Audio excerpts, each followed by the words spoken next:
আসসালামু আলাইকুম, স্বাগত জানাচ্ছি আরটিভি সকালের সংবাদে। আপনাদের সাথে আছি আমি ফারজানা তানি। বৈরী আবহাওয়ার কারণে উপকূলের বিভিন্ন জেলায় রাতভর বৃষ্টি হয়। এতে নিচু এলাকাগুলোতে জলাবদ্ধতা সৃষ্টি হয়। বিভিন্ন স্থানে ট্রলার ডুবির ঘটনাও ঘটে। বৃষ্টিতে বরিশাল নগরীর বিভিন্ন এলাকাতে জলাবদ্ধতা সৃষ্টি হয়েছে। এতে দুর্ভোগ বেড়েছে মানুষের। ভারী বৃষ্টি হচ্ছে নোয়াখালীতে। বৈরী আবহাওয়ার কারণে ঝড়ের কবলে পড়ে নোয়াখালীর দ্বীপ উপজেলা হাতিয়ার মেঘনা নদীতে 10টি মাছ ধরার ট্রলার ডুবির ঘটনা ঘটেছে। এ সময় 18 জন জেলেকে জীবিত উদ্ধার করা হলেও 5টি ট্রলার সহ 8 মাঝি এখনও নিখোঁজ রয়েছে বলে জানিয়েছে পুলিশ। শুক্রবার বিকেল থেকে সন্ধ্যার মধ্যে মেঘনা নদীর কয়েকটি এলাকায় এই ট্রলার ডুবির ঘটনা ঘটে।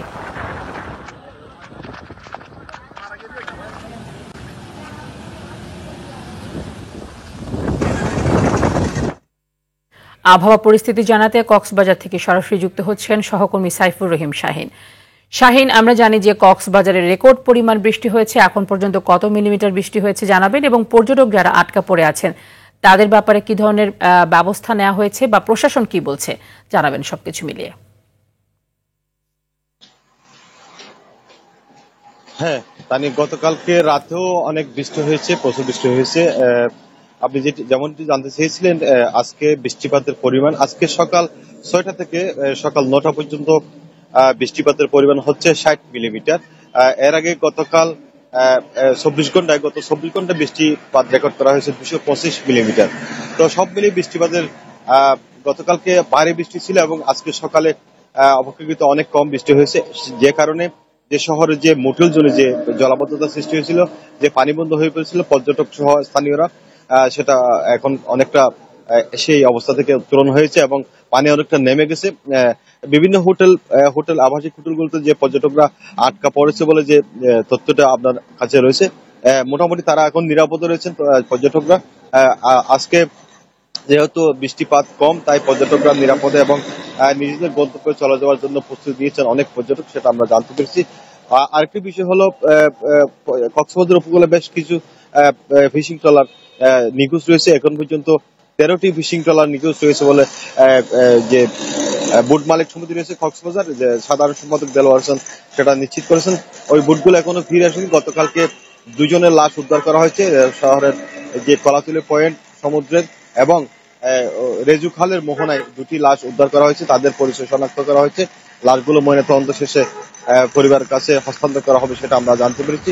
তবে ওই যে পাহাড়ের পাদদেশে যে ঝুঁকিপূর্ণ বসতি রয়েছে, সেগুলো জেলা প্রশাসনের পক্ষ থেকে সরিয়ে নেওয়ার ব্যবস্থা গতকাল থেকে আমরা লক্ষ্য করেছি এবং তারা যথারীতি মাইকিং করেছে এবং বিভিন্ন ধর্মীয় অবস্থান থেকে মাইকিং করা হয়েছে তাদেরকে সরিয়ে দেওয়ার জন্য। তো তানি, এ হচ্ছে কক্সবাজার এর আবহাওয়ার সর্বশেষ। ধন্যবাদ। গেল রাতের বৃষ্টিতে বরিশাল নগরে বিভিন্ন স্থানে জলাবদ্ধতা সৃষ্টি হয়েছে। এ বিষয়ে আরো জানাতে সেখান থেকে সরাসরি যুক্ত হচ্ছেন সহকর্মী আরিফুল ইসলাম। আরিফ, বরিশালে রাতভর বৃষ্টির কারণে যে জলাবদ্ধতা সৃষ্টি হয়েছে তার এখন কি পরিস্থিতি, এবং এই জলাবদ্ধতা থেকে বের হওয়ার জন্য কি ধরনের ব্যবস্থা নিয়েছে প্রশাসন বা কর্তৃপক্ষ যারা রয়েছে?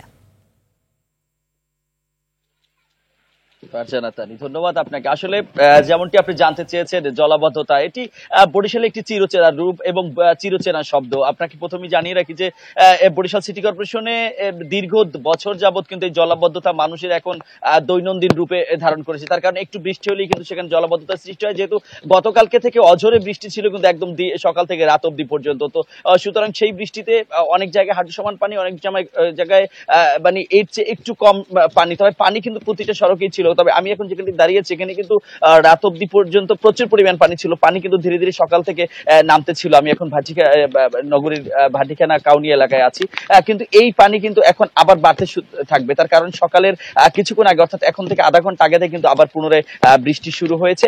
এই বৃষ্টির কারণেই কিন্তু আবার এই জলাবদ্ধতার সৃষ্টি হবে, আমরা এমনটি দেখেছি। শুধুমাত্র বরিশালের যেই ভাটিখানা নগরী বা বরিশালের সদর রোডে প্রাণকেন্দ্র এমনটি নবগ্রাম রোড থেকে শুরু করে বরিশালের যে নিচু এলাকাগুলো আছে, মোহাম্মদপুর পলাশপুর থেকে শুরু করে বিভিন্ন অঞ্চলগুলো, সেখানে কিন্তু হাঁটু সমান পানি সবসময় থাকে একটু বৃষ্টি হলেই। আর বিশেষ করে একটু বলে রাখি যে ধান নদী খালের বরিশাল, সুতরাং আপনি জানবেন যে গোটা দক্ষিণ অঞ্চল কিন্তু এখন অনেক অংশেই পানির নিচে। তার কারণে একদম বরিশালের সেই মেহেন্দিগঞ্জ এবং হিজলা প্রান্ত, যেগুলো একদম মেঘনা নদীর তীরবর্তী এলাকা, এবং সেই ভোলার যে বর্ডার এলাকা কালাবদর নদী, সেই অঞ্চলগুলোতে কিন্তু আমি খোঁজ নিয়েছিলাম যে ভোলা এবং বরিশাল যে বর্ডার আর স্থানটা, সেইখানে কিন্তু প্রচুর পরিমাণে পানি। তার কারণ হচ্ছে যেহেতু নদী লাঘব, সেখানে একটু পানি হলেই কিন্তু সেই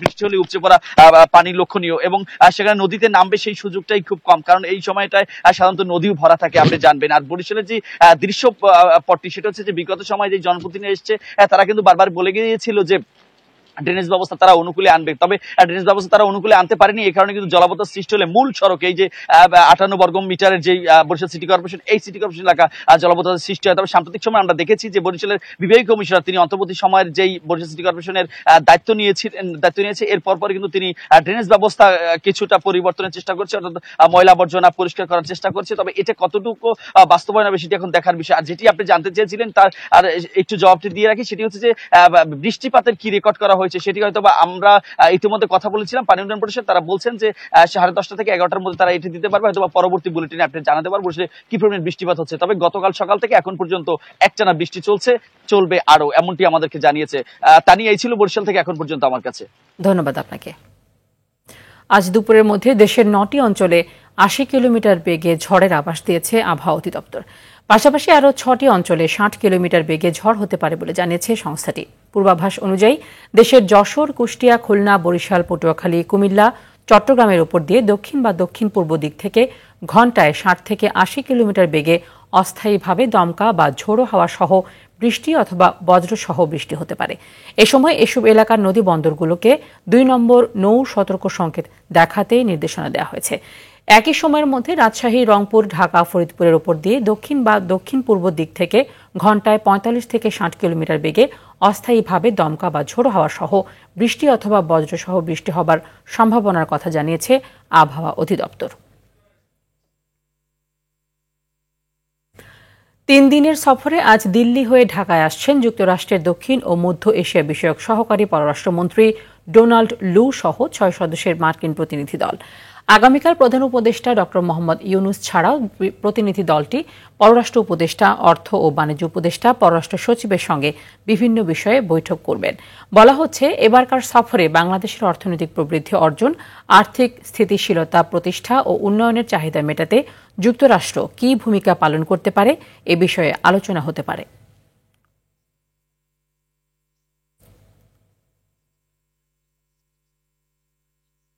গত 5 আগস্ট বৈষম্য বিরোধী ছাত্র আন্দোলন চলাকালে রাজশাহীর মহানগরীর বোয়ালিয়া এলাকায় 2 হাতে 2টি পিস্তল নিয়ে গুলি বর্ষণকারী জহিরুল ইসলাম ওরফে রুবেলকে গ্রেফতার করেছে র্যাব।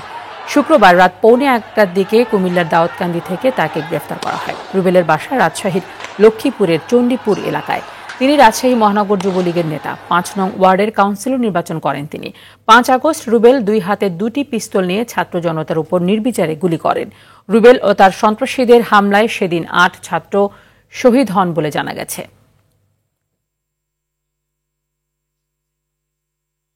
হাসপাতালের বিছানায় শুয়ে কাতরাচ্ছেন বৈষম্য বিরোধী ছাত্র আন্দোলনে গুলিবিদ্ধ ছাত্র মোহাম্মদ রিয়েল। চিকিৎসার জন্য থাইল্যান্ডের ভিসা মিললেও দাপ্তরিক জটিলতা ও আর্থিক সংকটে যেতে পারছেন না, অথচ তার বাম পা এখন অকেজো হবার পথে। রাজধানীর বিএসএমএমইউতে চিকিৎসাধীন রিয়েলের চিকিৎসা জটিলতার বাকিটা জানাচ্ছেন আশিকুল আলম। ক্ষমতা আছে, এরা ক্ষমতা দিয়ে সুস্থ হয়ে যাইতেছে, বিদেশ যাইতেছে কেউ টাকা পয়সা দিয়া, কিন্তু যারা আমার মতো তারা কি করব, তারা আমার মতোই অচল থাকবো। চোখের জলে কথাগুলো বলছিল গুলিবিদ্ধ ছাত্র রিয়েল। পেটে গুলি লেগে পুরো বাম পা এখন অকেজো হওয়ার পথে। পুরো শরীরও শুকিয়ে গেছে, শরীরের চামড়া ভেদ করে বেরিয়ে এসেছে হাড়গুলো। তীব্র যন্ত্রণায় ছটফটে সময় কাটে রিয়েলের। কালকে ভিসা আসছে, এখন বলছে, এখন আমি তো বুঝতে পারি না, বলছে বৈশা যাইতে পারলে আজকের ভিতরে যাইতে পারতাম। এখন আমি বলছি যে যদি আজকের ভিতরে নিয়ে যান, যদি বৈশাও আমি যত কষ্ট হোক যাম, বৈশা হলে। কারণ আমি এইভাবে আর পারতাছি না সহ্য করতে। রাজধানীর বিএসএমএমইউতে চিকিৎসাধীন ছাত্র রিয়েলের দেখভাল করা চিকিৎসক ডাক্তার মোহাম্মদ আবু নাসের জানান, দেশের সর্বোচ্চ চিকিৎসা দেয়া হলেও দ্রুত তাকে বিদেশে নেওয়া জরুরি। দাপ্তরিক জটিলতার কারণে এতদিন পর্যন্ত যেতে পারে নাই। এখন ওর যে চলন সক্ষমতা, যে ওকে ফ্লাই করা যাবে, তবে এয়ার অ্যাম্বুলেন্স হলে ভালো হয়। আমরা হুইল চেয়ারে বসায় ওকে চেষ্টা করেছিলাম। হুইল চেয়ারে বসলে ওর প্রচণ্ড ব্যথা হয়, সে ব্যথা সহ্য করার মতো ওর শারীরিক কন্ডিশন নাই।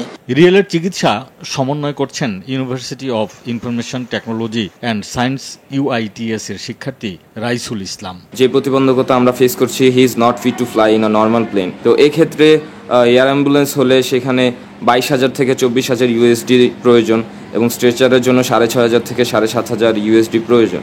স্ট্রেচার ফ্লাইট যেহেতু খুব একটা অ্যাভেলেবেল নয়, আবার এয়ার অ্যাম্বুলেন্সে অনেক বেশি খরচ, তো এইখানে আমরা এখন আটকে আছি। চিকিৎসা শেষে সুস্থ হয়ে খুব শিগগিরই সবার মাঝে ফিরে আসবে রিয়েল।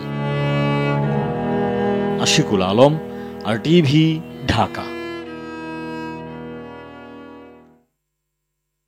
বৈষম্য বিরোধী আন্দোলনে পুলিশের 6টা গুলি কেড়ে নিয়েছে ময়মনসিংহের আনন্দমোহন বিশ্ববিদ্যালয়ের শিক্ষার্থী মেরাজউদ্দিন শ্রাবণের একটি চোখের আলো। অপর চোখটিও বুটের আঘাতে ক্ষতিগ্রস্ত। শরীরের গুলি বের করা হলেও চোখের ভেতরে 2টি ও মাথার 4টি গুলি বয়ে বেড়াচ্ছেন এখনো। উন্নত চিকিৎসার জন্য যেতে চান দেশের বাইরে, কিন্তু বাধা হয়ে দাঁড়িয়েছে আর্থিক অসচ্ছলতা। ময়মনসিংহ থেকে মোজামেল খোকনের পাঠানো তথ্যচিত্রে বিস্তারিত জানাচ্ছেন জুবায়ের রাজিন।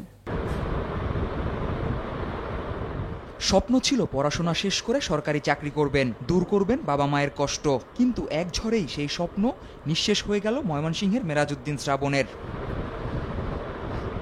নগরীর আনন্দমোহন বিশ্ববিদ্যালয়ের অনার্স প্রথম বর্ষের শিক্ষার্থী শ্রাবণ পড়াশোনার পাশাপাশি কাজ করতেন গাজীপুরের একটি পোশাক কারখানায়। বৈষম্য বিরোধী আন্দোলনের শুরু থেকেই ছিলেন সক্রিয়। 5 আগস্ট সকালে গাজীপুরের কোনাবাড়ি এলাকায় পুলিশের ছররা গুলি লাগে শ্রাবণের ডান চোখে, মাথায় ও শরীরের বিভিন্ন অংশে। শরীরের গুলি বের করা হলেও চোখে ও মাথায় গুলি বয়ে বেড়াচ্ছেন এখনো। যখন গলবর্ষণ শুরু করে তখন যারাই না দৌড় দিছে, আমি সামনে ছিলাম, ব্যারিকেডের সামনে ছিলাম, ব্যারিকেডের সামনে বসে পড়ি। যাগো না, আজকে আমি জীবিত রয়েছি, মানে ওইখানে থাকার মতো অবস্থা না, থেকে বাঁচতে হইলে দৌড় দিতে হইব। আমার সাথে আরো 5-6 জন ছিল, সব মিলা একটু যখন দৌড় দিতে নেই তখন আমাদের উদ্দেশ্য করে গুলি করে, তখন আমার শরীরে গুলি লাগার পর আমি পড়ে যাই। দেশের জন্য আন্দোলনে শ্রাবণ সহ যারা আহত হয়েছে তারা যেন সমাজের বোঝা না হয়, সেদিকে দৃষ্টি রাখতে সরকারের কাছে আহ্বান জানান পরিবারের সদস্যরা। আমার ছেলের মতো যারা আজকে অঙ্গহানি হয়েছে, কারো পা, কারো হাত, কারো মাথায় গুলি লাগছে বা কারো চোখ হারাইছে, সবাইকে যেন একটা নজরে দেখা হয়। আজকে এই অবদানটুকুর কারণে আজকে নতুন বাংলাদেশ গড়া, এদের জন্য ভুলে না যায়। আমি সরকারের কাছে একটাই দাবি করি, শুধু আমার ছেলেই কেন, আরো কত মায়ের সন্তানরা এরকম অঙ্গহানি হয়েছে, তাদের জন্য একটা ভালো কর্ম সরকারে করে দেয়। আন্দোলনে আহত শিক্ষার্থীদের উন্নত চিকিৎসার জন্য সরকারের কাছে দাবি জানান স্থানীয় সমন্বয়করা। সরকারের কাছে আমাদের আহ্বান থাকবে এই সরকারি উদ্যোগে যেন এই চিকিৎসাগুলো হয় এবং সেটাতে সরকার যেন সর্বোচ্চ সহযোগিতায় এগিয়ে আসে, তার যাতে একটা কর্মক্ষম জীবন সেরকম ভাবে যেন সে খাটাতে পারে। সেই আহতদের ভবিষ্যতের কথা চিন্তা করে সরকারিভাবে কোনো উদ্যোগ নেওয়া হবে, এমনটাই প্রত্যাশা সবার। জুবায়ের রাজিন, RTV। নিজ দপ্তরে লাখ লাখ টাকার কাজ বাগিয়ে নিতে আপন ভাইয়ের নামেই খুলেছেন ঠিকাদারি প্রতিষ্ঠান। এমন অভিযোগ উঠেছে নরসিংদীর ঘোড়াশাল তাপবিদ্যুৎ কেন্দ্রের ট্রেনিং সেন্টারের উপপরিচালক মোহাম্মদ আলী ফিরোজের বিরুদ্ধে। তার একছত্র আধিপত্যে হতাশায় স্থানীয় ঠিকাদাররা। নরসিংদী থেকে নূরে আলম রনির প্রতিবেদন, জানাচ্ছেন সাইয়েদ মাহমুদ।